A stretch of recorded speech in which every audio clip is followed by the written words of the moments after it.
नमस्कार, मैं हूं आपके साथ में श्वेता गर्ग और आप देख रहे हैं 4 टीवी न्यूज। अब वक्त हो चला है उत्तराखंड की खास खबरों का।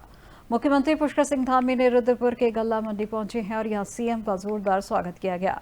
जब मुख्य बाजार में रोड शो के दौरान स्थानीय लोगों ने जगह जगह पे पुष्प वर्षा कर उनका उत्साहपूर्ण अभिनंदन किया, जब सीएम ने हाथ जोड़कर भीड़ का अभिवादन किया है।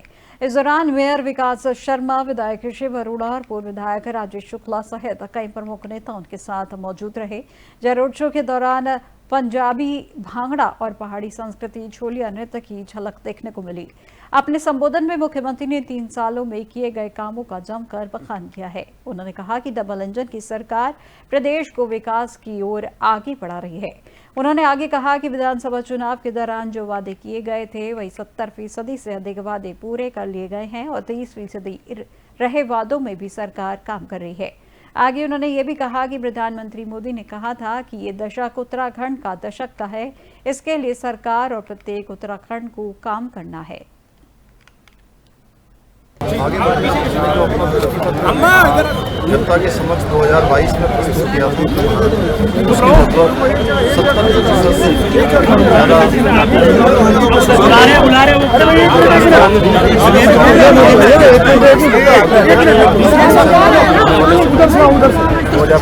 चुनाव से राज्य का सभी विकास एक कोने से लेकर दूसरे कोने तक हर जनपद, हर ब्लॉक, समान रूप से आगे काम कर रहे हैं। यहाँ का पंतनगर का हवाई अड्डा हमारी पहली प्राथमिकता है कि इसको अंतर्राष्ट्रीय स्तर का हवाई अड्डा बनाए। यहाँ पर एम्स का बनने वाला सैटेलाइट सेंटर जल्दी से जल्दी चालू, का मेडिकल कॉलेज चालू, काशीपुर में अरोमा पार्क पर काम शुरू हो गया। यहाँ पर अनेक बाईपास, नगरपुर का बाईपास, खटीमा का बाईपास चालू हो गए। कुछ निर्माण की प्रक्रिया इसके साथ साथ नई सूचिया में हमारा स्मार्ट शहर बनाने की प्रक्रिया भी वर्तमान इसके बन जाने से लाखों नौजवान युवाओं को यहाँ रोजगार मिलेगा, यहाँ की आर्थिकी बढ़ेगी, हजारों करोड़ रुपये का यहाँ पर निवेश होगा। इसके अतिरिक्त हर क्षेत्र में विकास की योजना हमारी सरकार ऊपर काम कर रही है। बड़े बड़े आयोजन इन 3 सालों में हुए हैं, चाहे ग्लोबल इन्वेस्टर समिट हो, चाहे G20 के आयोजन हो, या भी अभी संपन्न हुए राष्ट्रीय खेल आपदा के समय में, चाहे सिरकारा टनल की आपदा हो, चाहे उधमसिंह नगर, रुद्रपुर, खटीमा, सिसारगढ़, काशीपुर, बाजपुर, पूरे क्षेत्र में आई हुई भीषण बाढ़ हो, हर चुनौती पर हमने सामना किया है। अभी माड़ा में आई बड़ी हिमस्खलन की घटना हो, या पिछले वर्ष केदार घाटी की आपदा हो, हर आपदा में हमने उस चुनौती को स्वीकार कर ग्राउंड जीरो पर जाकर आगे। उत्तराखंड में अवैध रूप से संचालित हो रहे मदरसों पर सरकार की ताबड़तोड़ कार्रवाई जारी है। जब वर्तमान समय में जहां एक ओर अवैध रूप से संचालित मदरसों को सील किया जा रहा है, तो वहीं दूसरी ओर सरकार मदरसों के फंडिंग की गहन जांच करने जा रही है।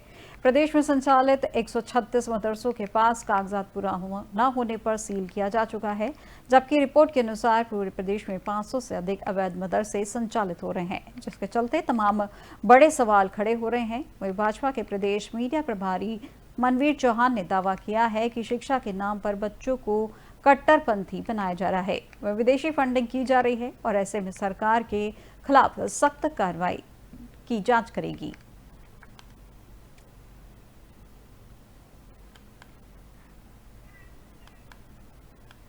अवैध मजारे हैं, अवैध जो भी हैं, जो इलीगल है, सबको लीगल रूप में लाया जाएगा।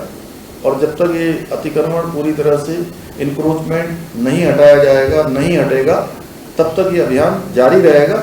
और ये काम केवल शुरू करने के लिए नहीं है, ये काम बिल्कुल पूरी तरह से साफ सफाई करने के लिए। निश्चित रूप से कोई भी शिक्षा का केंद्र अगर संचालित किया जा रहा है तो उस पे उसका उद्देश्य जो हमारा प्रदेश और देश का भविष्य है उसको गुणवत्तापूर्ण शिक्षा देने का होना चाहिए। लेकिन जिस प्रकार से कई शिकायतें आई हैं कि उनको विदेशी फंडिंग की जा रही है, उनको कट्टरपंथी शिक्षा देने के लिए विदेशों से फंड दिया जा रहा है, तो निश्चित रूप से इसकी जांच होनी चाहिए और ऐसे लोगों के खिलाफ सख्त से सख्त कार्रवाई भी होनी चाहिए। पिछले हफ्ते इसकी शिकायत प्राप्त हुई थी कि एक द्वितीय तल का निर्माण किया गया है जिसका नक्शा पास नहीं है। उसी क्रम में लास्ट वीक हमारी टीम यहाँ पर आई थी और पूछताछ में पाया गया कि नक्शा स्वीकृत नहीं है। तो फिर उपजिलाधिकारी महोदय ने सुनवाई करके इसमें सीलिंग के आदेश किए थे, जिसके अनुपालन में ही यहाँ सीलिंग की कार्रवाई की गई। जो सेकंड फ्लोर पूर्व में भी हाँ, पूर्व में भी चालान था यहाँ का, तो उसी क्रम में बस आज सीलिंग की पट्टी कितना पोर्शन सील हुआ है? ऊपर जो सेकंड फ्लोर है वो हमने सील किया है। अवैध उत्तराखंड बीजेपी में दायित्वधारियों की लिस्ट लगभग तैयार हो चुकी है, जिसको लेकर जल्द ही दायित्व का बंटवारा हो सकता है। वहीं पार्टी के तमाम कार्यकर्ता और वरिष्ठ नेता सरकार में दायित्व को लेकर लगातार प्रयास कर रहे हैं और इसके लिए बीजेपी हाईकमान के पास 2 दर्जन से अधिक वरिष्ठ नेताओं और कार्यकर्ताओं की लिस्ट बनी हुई है और सभी को सरकार में दायित्व देने की कवायद की जा रही है। वहीं पहले सरकार में दायित्वधारकों की ताजपेशी होगी, उसी के साथ कैबिनेट में 5 मंत्रियों के खाली पदों को भरने की भी कवायद की जा रही है।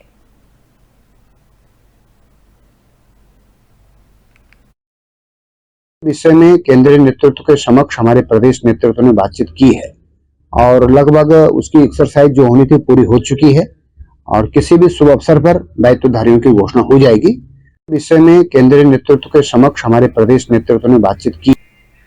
खटीमा विकासखंड के अंतर्गत राज्य प्राथमिक विद्यालय में हेडमास्टर एवं दूसरा टीचर भी अनुपस्थित पाए जाने की विद्यालय में लगातार अनुपस्थित रहने की स्थानीय ग्रामीणजनों ने शिकायत की है, जिस पर खंड शिक्षा अधिकारी ने संज्ञान लेकर हायर सेकेंडरी स्कूल जादवपुर के प्रिंसिपल राकेश नगाइस को तत्काल मौके पर भेजा, जहां प्राथमिक विद्यालय उलानी के हेडमास्टर विद्यालय से निरादन रहे।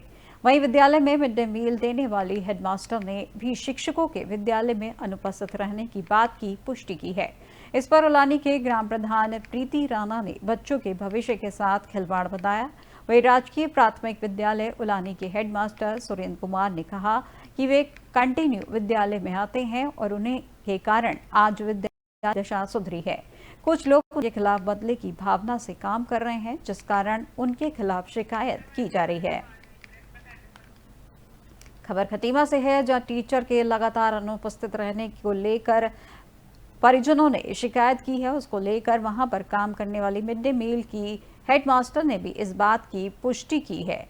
खटीमा विकासखंड के अंतर्गत राजकीय प्राथमिक विद्यालय में हेडमास्टर एवं दूसरा टीचर भी अनुपस्थित पाए गए, जहां पर विद्यालयों में लगातार अनुपस्थित रहने की स्थानीय ग्रामीणजनों ने शिकायत की है, जिस पर खंड शिक्षा अधिकारी ने संज्ञान लेकर हायर सेकेंडरी स्कूल जादवपुर के प्रिंसिपल राकेश नगाइस को तत्काल मौके पर भेजा, जहां प्राथमिक विद्यालय उलानी के हेडमास्टर विद्यालय से नदारत मिले। वह विद्यालय में मिड डे मील देने वाली हेडमास्टर ने भी शिक्षकों से विद्यालय में अनुपस्थित रहने की बात की पुष्टि की है और इस पर उलानी के ग्राम प्रधान प्रीति राणा ने बच्चों के भविष्य के साथ खिलवाड़ बताया है। वह राजकीय प्राथमिक विद्यालय उलानी के हेडमास्टर सुरेंद्र कुमार ने कहा कि वे कंटिन्यू विद्यालय में आते हैं और उन्हीं के कारण आज विद्यालय की दशा सुधरी है।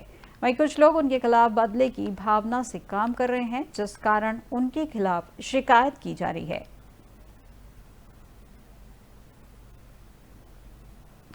खबर खटीमा से दिखाई जा रही है, जहां टीचर के लगातार अनुपस्थित रहने की शिकायत परिजनों ने की है और इसको लेकर बताया जा रहा है कि खटीमा विकास खंड के अंतर्गत राज्य प्राथमिक विद्यालय में हेडमास्टर एवं दूसरा टीचर भी अनुपस्थित पाए गए कि विद्यालय में लगातार अनुपस्थित रहने की स्थानीय ग्रामीणजनों ने शिकायत की है, जिस पर खंड शिक्षा अधिकारी ने संज्ञान लेकर हायर सेकेंडरी स्कूल जादवपुर के प्रिंसिपल राकेश नगाइस को तत्काल मौके पर भेजा, जहां प्राथमिक विद्यालय उलानी के हेडमास्टर विद्यालय से नदारत मिले हैं।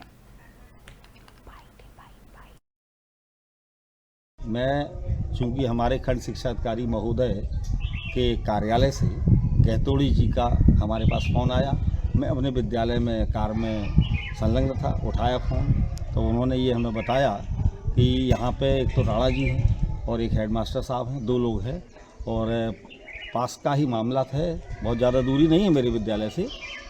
तो एक व्यक्ति तो रहते ही और विद्यालय की परंपरा के अनुसार विद्यालय खुलना चाहिए और एक व्यक्ति तो रहना ही चाहिए। विद्यालय खुला रहे, शिक्षा की मर्यादा बनी रहे, लेकिन मुझे जैसी सूचना खंड शिक्षा अधिकारी महोदय के द्वारा विदित हुआ कि वहाँ पे एक भी अध्यापक नहीं है, कोई नहीं है, और आप जो है तुरंत वहाँ जाइए और सारी चीज़ को देखिए और वहाँ से वीडियो बनाइएगा। तो वो सब मैंने अपने अनुसार यहाँ पे ये सब बना रहा था। तब तक आप लोग जो है आए, आप भी नहीं जानते थे, और फिर हमारी आपकी वार्ता हुई तो आपने भी यही बात बताई जिस कार्य के मैं लिए आया था। लेकिन बड़े दुख के साथ हमें ये सूचित करना पड़ रहा है, कहना पड़ रहा है कि कम से कम एक व्यक्ति तो होना चाहिए। अब ये है सर, जो सब कह रहे हैं वही समझ ले, मैं कहा कहूँ सर।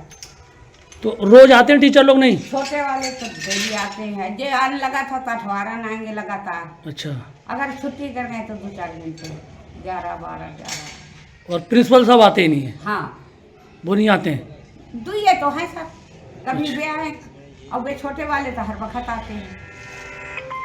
अच्छा, ये तो है, बच्चों के साथ तो खिलवाड़ हो रहा है, लेकिन जो भोजन माता ने कहा कि छोटे वाले गुरुजी कभी कराते, जब भी गई हूँ हाई स्कूल में मैंने उनको देखा है।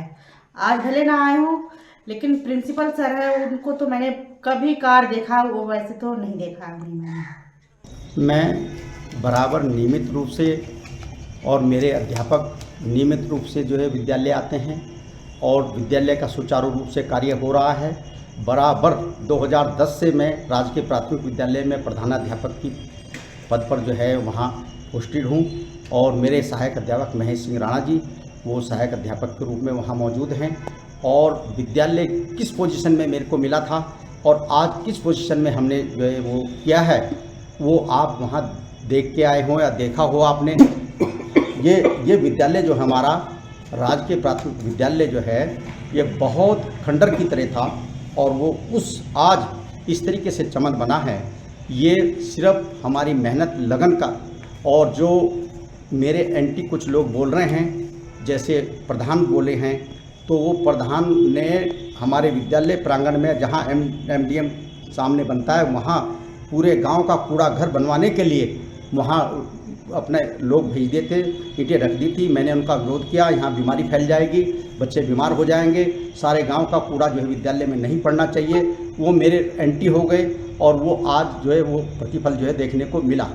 मैं चूँकि हमारे खंड शिक्षा उत्तराखंड में आगामी 30 अप्रैल से चारधाम यात्रा की शुरुआत हो रही है, जहां चारधाम यात्रा में हर साल भारी संख्या में तीर्थयात्री पहुंचते हैं। ऐसे में प्रदेश सरकार की कोशिश है कि यात्रा में आने वाले तीर्थयात्रियों को हर संभव बेहतर सुविधा मुहैया कराई जाए, और इसी के साथ साथ तीर्थयात्रियों से स्वास्थ्य पर भी विशेष फोकस रखा जा रहा है। प्रदेश के स्वास्थ्य मंत्री डॉक्टर धन सिंह रावत ने बताया कि बद्रीनाथ धाम और केदारनाथ धाम में अस्पताल संचालित किया जा रहा है।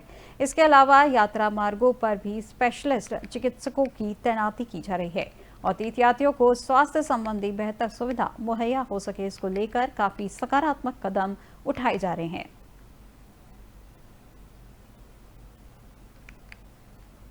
मैंने भी 2 बैठकें कर ली हैं, मुख्यमंत्री जी ने भी समीक्षा बैठक कर लिया। हम ये कह सकते हैं कि चारधाम यात्रा में जो भी यात्री आएंगे उनको स्वास्थ्य की दृष्टि से कोई हम कमी नहीं रखेंगे। इस बार बद्रीनाथ का हॉस्पिटल भी, केदारनाथ का हॉस्पिटल भी हम रन करने जा रहे हैं, ताकि वहाँ पे। अब एक बड़ी खबर देहरादून से है, जो उत्तराखंड में तैयार होंगे 4310 आपदा मित्र, जब प्राकृतिक आपदाओं से तत्काल निपटने के लिए तैयार होंगे आपदा मित्र। एनसीसी, एनएसएस, नेहरू युवा केंद्र और भारत स्काउट को मिलेगा मौका, जहां आपदा मित्र आपदाओं का सामना करने में है सक्षम। फर्स्ट रिस्पॉन्डर के रूप में दी जाएगी उन्हें ट्रेनिंग। इस वक्त की बड़ी खबर आपको देहरादून से जुड़ी है, बड़ी खबर आपको बताई जा रही है, जहां आपदा मित्रों की तैनाती करने को लेकर ये बड़ी खबर है, जहां उत्तराखंड में तैयार होंगे 4310 आपदा मित्र, जब प्राकृतिक आपदाओं से तत्काल निपटने के लिए तैयार होंगे ये आपदा मित्र। एनसीसी, एनएसएस, नेहरू युवा केंद्र, भारत स्काउट को मिलेगा मौका, जहां आपदा मित्र आपदाओं का सामना करने में है सक्षम। फर्स्ट रिस्पॉन्डर के रूप में दी जाएगी इन्हें ट्रेनिंग।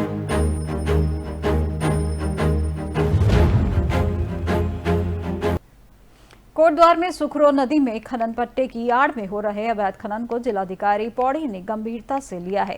जहां सुखरो नदी में सूरज निकलने से पहले ही खनन पट्टा धारक अवैध खनन करवा रहा था, जिसका वीडियो सोशल मीडिया में वायरल हुआ है।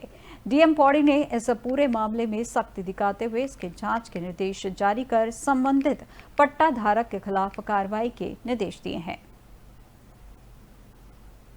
संबंध में मैंने स्टेटस रिपोर्ट जो हमारे खनन अधिकारी हैं और एसडीएम से मांगी और तत्काल इस पर रोक लगाए जाने हेतु निर्देशित भी किया, और अगर इस संबंध में जो दोषी पाए जाते हैं उनके विरुद्ध कड़ी कार्रवाई के लिए भी मेरी तरफ से निर्देश जा चुके हैं। फॉरेस्ट डिपार्टमेंट हो गया, रेवेन्यू की जो टीम है, पुलिस डिपार्टमेंट है और माइनिंग ऑफिसर है, चारों लोगों को कंबाइंड रूप से काम करना है और इसके लिए मेरी तरफ से निर्देशित किया गया। जल्दी इसमें अपेक्षित प्रगति संबंध में उत्तराखंड सरकार द्वारा पूरे प्रदेश भर में अवैध मदरसों पर की जा रही कार्रवाई पर संतों ने धामी सरकार का समर्थन करते हुए कहा है कि सरकार को यह मुहिम और सख्ताई के साथ की जानी चाहिए।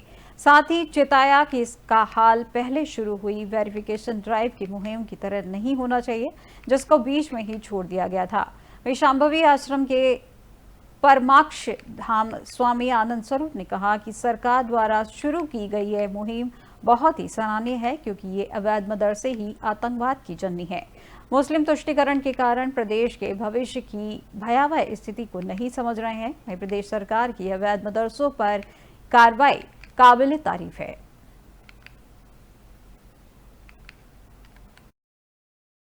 देखिए, क्या है कि उत्तराखंड की स्थिति अति भयावह है। मैं आज 3 साल से लगातार चिल्ला रहा हूं कि उत्तराखंड कश्मीर होता जा रहा है। अब माननीय मुख्यमंत्री जी पता नहीं किसमें मस्त हैं, कभी कभी उठ जाते हैं। पिछली बार जो वेरिफिकेशन ड्राइव हुआ वही कंप्लीट नहीं हुआ। लगभग यहाँ पे 5 लाख से ऊपर रोहिंग्या मुसलमान रह रहे हैं। 3 लाख से ऊपर की लिस्ट में दे चुका हूं, लेकिन उस पर कोई कार्रवाई नहीं हो रही है। मुझे उम्मीद है कि जो मदरसे पे कार्रवाई चली है, देखिए मदरसा आतंकवाद के गढ़ हैं और मदरसा मुक्त उत्तराखंड सबसे पहले बनना चाहिए। अगर ये कार्रवाई कर रही है सरकार तो यह स्वागत योग्य है। माननीय मुख्यमंत्री जी का बहुत धन्यवाद है कि देर आए दुरुस्त आए। हाँ, लेकिन अगर ये अपूर्ण रह गई तो फिर वही वेरिफिकेशन ड्राइव वाली हालत हो जाएगी। देखिए, क्या है कि उत्तराखंड की स्थिति अति